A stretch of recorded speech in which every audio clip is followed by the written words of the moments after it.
kasih setinggi-tingginya kepada Bu Menteri Komdiji yang mengundang kami untuk berkumpul di sini, melanjutkan sebuah gerakan nasional yang sudah kita canangkan beberapa waktu yang lalu, yaitu gerakan nasional untuk ruang aman dan nyaman untuk anak.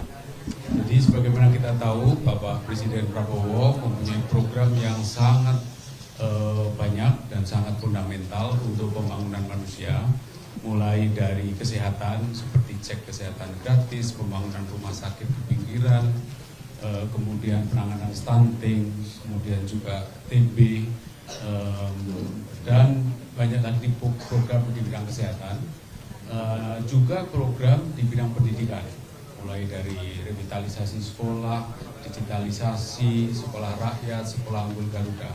Tapi yang ingin kami tegaskan bahwa pembangunan manusia itu juga harus memperbaiki yang fundamental, yaitu menyediakan ruang aman dan nyaman untuk anak. Dan jangan boleh ada kekerasan terhadap anak, karena kekerasan itu punya dampak yang luar biasa, bukan hanya secara fisik, secara psikis, secara kognitif, dan kekerasan akan melahirkan trauma dan melahirkan kekerasan baru nanti ke depannya. Oleh karena itu, kami tadi sekian kalinya menegaskan tentang gerakan nasional membangun, menjamin ruang aman dan nyaman untuk anak. Aman dan nyaman di keluarga, aman dan nyaman di satuan pendidikan, aman dan nyaman di ruang publik, dan aman dan nyaman di ruang digital.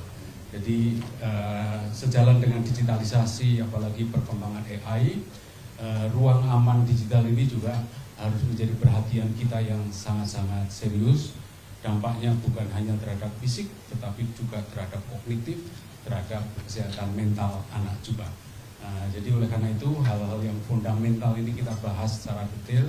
Terima kasih atas kehadiran rekan-rekan dari pemimpin redaksi yang berkomitmen untuk bersama-sama melakukan edukasi, mendorong kontrol masyarakat, sehingga gerakan untuk menjamin ruang aman dan nyaman bagi anak ini menjadi semakin kokoh, bukan hanya melalui peran pemerintah dan kontrol pemerintah, tapi melalui peran masyarakat dan kontrol masyarakat melalui dukungan dari teman-teman media. Terima kasih kepada rekan-rekan redaksi atas fasilitasi dari Bu Menteri Komdiji. Saya silakan Bu Menteri Komdiji selaku tuan rumah. Tuan rumah enggak? Iya, enggak. Tuan rumah mungkin mau minta ini kan ada permen baru yang juga mendukung keberpihakan Bapak Presiden kepada perlindungan anak dan khususnya di ranah sekolah. Mungkin Pak Mendik Jasman silakan. Jadi Bapak Ibu sekalian, teman-teman wartawan, pertama kami sampaikan bahwa dalam rangka menindaklanjuti PP Tunas dan juga arahan Bapak Presiden tentang membangun budaya asli, Kemendikbudrismen telah menerbitkan Permendikbud nomor 6 tahun 2026 tentang membangun budaya sekolah yang aman dan nyaman. Kemudian kami juga sudah menerbitkan surat edaran Mendikbud tentang pembatasan penggunaan gawai bagi mereka yang berada berusia di bawah 16 tahun, yang itu semua menjadi bagian tak terpisahkan dari upaya kami untuk membangun lingkungan fisik sekolah yang aman, kemudian juga lingkungan yang nyaman, termasuk di dalamnya adalah aman dalam konteks yang berhubungan dengan bagaimana mereka dapat berekspresi, mengembangkan kreativitas sebagai bagian dari jaminan keamanan intelektual, kemudian juga keamanan secara spiritual dan keamanan sosial serta keamanan digital. Pendekatan yang kami pakai dalam membangun budaya sekolah aman dan nyaman adalah pendekatan yang humanis, inklusif dan partisipatif, sehingga sifatnya lebih pada pendekatan yang mengedepankan prinsip-prinsip edukatif pedagogis. Ini saya kira sejalan dengan nanti saya sampaikan dengan PP Tunas, dengan dan budaya asli, dan kemudian kita bersama untuk membangun budaya sekolah yang aman dan nyaman sebagai bagian dari dukungan secara psikologis, secara mental dan spiritual agar anak-anak dapat belajar dengan sebaik-baiknya. Teman-teman, terima kasih. Cukup? Tidak, paling banyak tidak, karena sudah maghrib. Sudah udah malam-malam ini sudah habis. Silakan. Cukup ya. Itu satu-satunya Mbak. Satu aja. Boleh. Siap. Jadi Bu, saya Bima dari kantor berita Antara ingin menanyakan terkait Gernas ini Bu. Hal mendasar dua boleh Bu ya. Pertama itu apa indikator keberhasilan yang diterapkan pemerintah untuk gerakan nasional ruang aman nih Bu? Indikator keberhasilan yang ingin diterapkan itu apa seperti apa? Terus terakhir, ini kan banyak berbicara dengan daerah juga Bu ya. Bagaimana peran pemerintah daerah yang diharapkan dalam Gernas ini Bu, biar bisa mencapai indikator keberhasilan tadi? Terima kasih Bu.